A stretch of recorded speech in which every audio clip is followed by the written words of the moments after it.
Ayun guys, tapos na ako magluto ng agahan. Ayan. Ayan, sunny-side up ako ng egg.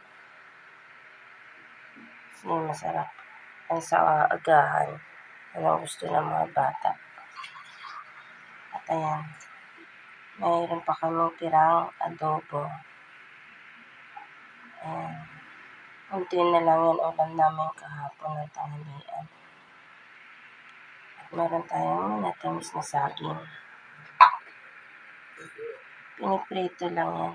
Wala yung asukal guys kasi hinog na siya. Para mayroon tayong matamisin. At mayroon din akong tirang nilagang kamote. Ayan. Mamaya kakain tayo guys ng agahan. Tapos na nag-agahan yung anak kong babae.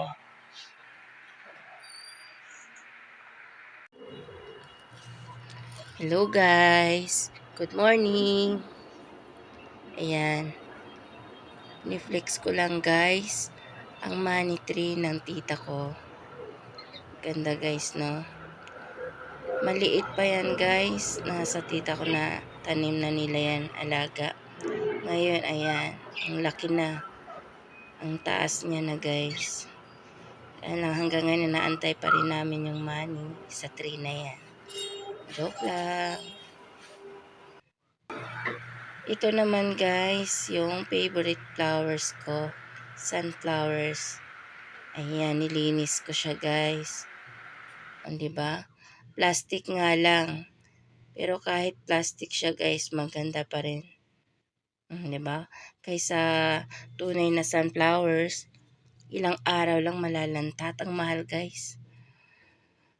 Ito kahit plastic. Masaya na ako.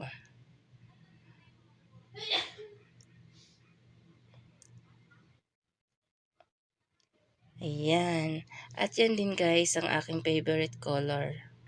Yellow. Yellow is my favorite color. Diba? Ang ganda, parang ang saya-saya ng kulay na yan. Malinis na siya. Ngayon naman guys, tayo ay magluluto. Pagkatapos maglinis, magluto naman tayo ng ulam natin ng pananghalian. Pritong manok. At alam nyo na, favorite ng mga bata. Favorite na rin ng mga matatanda. Ayan, nakasalang na guys. Thank you for watching guys. Thank you sa support.